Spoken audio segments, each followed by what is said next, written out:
بریا کانتون جزیری لباجار عمودی جوینا کان آساید بن نوی جوینا پشتوانی و آلیکاری جبوی کوبانی دارخستن اکرم حسو سروکی جواتاری بریا کانتون جزیری دو دخونه که دازانین 5 میلیون لیره سوری جبوی هفکاری کوبانی لسر بوجا کانتون خو جبوی کوبانی ترخان کرینه عبدالکریم صاروخان سروکی دستای پاراستانی یا جزیری جی بانک جی هزین افضلات کریا داکو چکان بدنه یپگی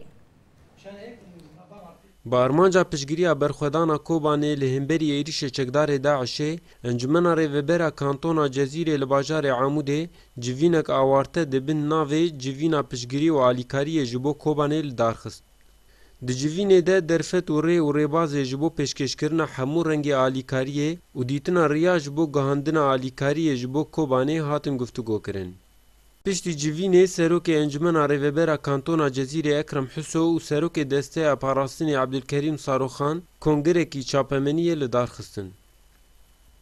Huso di axaftina xwe de destnîşan kir got wan 5 milyon lêreyê Sûrî ji badceya kantonê wekî alîkariyekî lezgîn ji Kobanê re rêkirine. Em giyan biryar kir ke mîzaniya hikûmeta kantona Cezîrê vekiriye ji bo piştgiriya berxwedana Kobanê û ji alî ji her alî de ji alî însanî de ji alî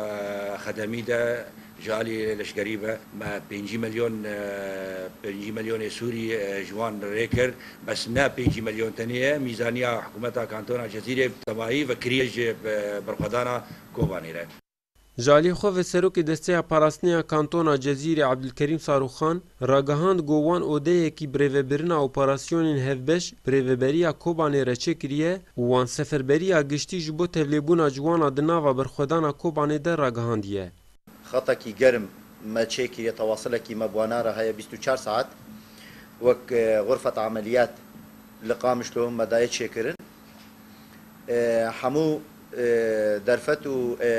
امکانین کو د دسته مده مخستنه خدمتا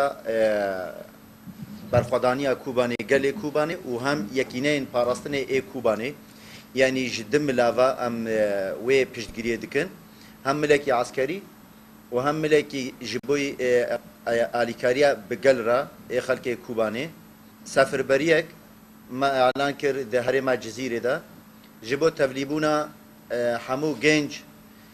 یکو دخوازن پشتگیریا کوبانی بکن تبلی برخوادانیا وی ببن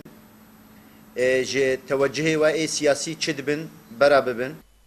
Saroxan bang li partî û hêzê Kurdistanî kir got bi rola xwe ya ji bo xwedî derketina li Kobanê rabin. Ji bo hemû hêzê Kurdistanî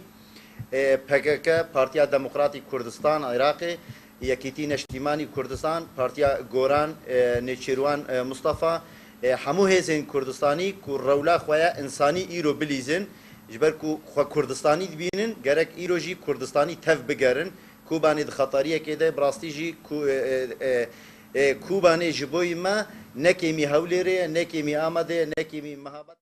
Saroxan her wiha bang li hêzê navnetewî kir got alîkarî û çekan bidin YPG ji ber got YPG bi tenê hêza li ser Edê ya got li hemberî Daişê şer dike û ji dewleta Tirkiyê xwast got alîkariya xwe ji ser Daişê qut bike. Rêber Cezîrî KNN Amûdê.